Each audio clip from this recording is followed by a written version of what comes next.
Also, what's surprising about this hat is that it gets really warm, but I guess you would expect that from tinfoil. It's like one of those astronaut blankets or blankets that marathon runners wear. But so we put this on when we don't want the government reading our radio frequency waves or tracking us or whatever. When we're talking about conspiracy theories, because it's a conspiracy theory, man. They're trying to put things together that just magically, just one day, just magically, Pat Elflein has a thumb injury that puts him on IR, that he cannot play, and all of a sudden, oh, Drew Samia is in, right? So is the fix in? Let's go down the rabbit hole. So, yeah, the Vikings are famous for just random in-practice injuries. So it certainly could happen. And is it common? No. Is it something that he did in the Green Bay game? No. So the fact that it just came out of nowhere, since he also wasn't on the Wednesday injury report, it is what it is. But could it be? Is it a full-on, like, genuine thumb injury, torn ligaments, all that stuff? Maybe needs surgery, or is a little jam thumb, a little whatever, a little mild injury that, hey, if there was a playoff game on Sunday, Elflein would be strapped up, ready to go? And did the Vikings organization just be like, you know, Pat, why don't you rest this one up? You know, we'll put you on IR. We'll make sure you get that thumb right, and then you can come back in a couple weeks and be good to go. And he's like, but my thumb is fine. But they're like, Pat. We're going to put you on IR for a couple weeks, and then we'll be good to go there. Because from the Vikings' perspective, all offseason, everyone and their mom was like, why is Pat Elflein just being handed the starting right guard job? Why didn't he have to compete with Drew Samia? Why didn't he have to compete with Josh Klein? Why was Josh Klein released under dubious circumstances to save like $5 a salary cap? Why this? Why that? So the Vikings obviously pushed all of their chips in yet again with the 2017 former third-round pick Pat Elflein, where it didn't work out at center. It certainly didn't work out at left guard last season. So now it's like, all right, we're going to move into right guard. That's where he was an All-American. That's where he won a national championship. That's where he led the way for Zeke Elliott and blah, blah, blah. So maybe it'll work out. But then after one game, it clearly was not working out. So he led the team in pressures. He gave up 5 of their 7 pressures, also a sack. So it just was not working out. Now, if you benched Elflein, that's egg on your face, especially after one game,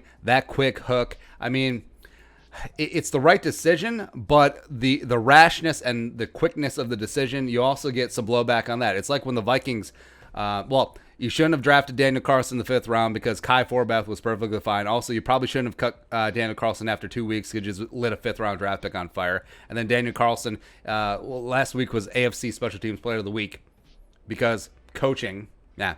And from Pat Elflein's perspective, like, why would he go along? And from Pat Elflein's perspective, like, why would he go along with this farce? Well, he's saying is like, all right, you know what? It wasn't quite working out, but hey, I can use the thumb as a legit excuse why we didn't pan out the rest of the 2020 season. I wasn't benched. It was the injury. And you know what? I'll hit open free agency next year. I have 3 years of starter experience. That counts for something on the resume. And I can just chalk 2020 up to it. Like, this is going to be the breakout year, except for the thumb. I mean, crazier things have happened. Like, Nick Easton got a 6-year, $23 million deal in the last offseason from the Saints, right? So never say never. Like, never underestimate teams' desperation for offensive linemen who are actually competent. And with Elflein, maybe they'll just ignore everything and they'll see that the Vikings started him for 3 years. Well, actually 4 if you include this year. And then they're like, we're in. Take our money. The fact that you already pulled Elflein so quickly, everyone's like, all right, but also that's an indictment on your decision process during this offseason where you just handed him the job. There was no competition. If there was, we would have heard about it, but it was just him in pen, not just in pen, in Sharpie, in chiseled in stone at right guard. And the fact that it certainly was not working out week 1.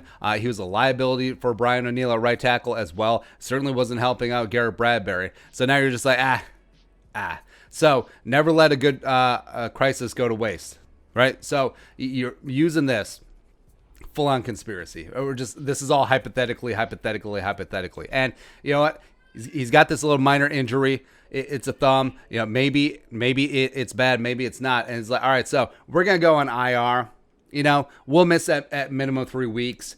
And, if things are going fine, maybe we'll miss a couple more. Let Drew Samia get a couple reps in. Drew Samia, the 4th-round pick, 2019, Oklahoma. You'll let him get some run. I'll let him because Samia should have been in the competition from the first place.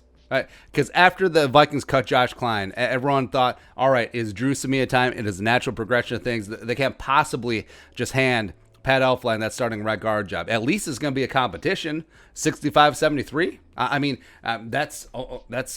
That makes the most sense. Is this America? Isn't this a meritocracy? Cream rises to the top.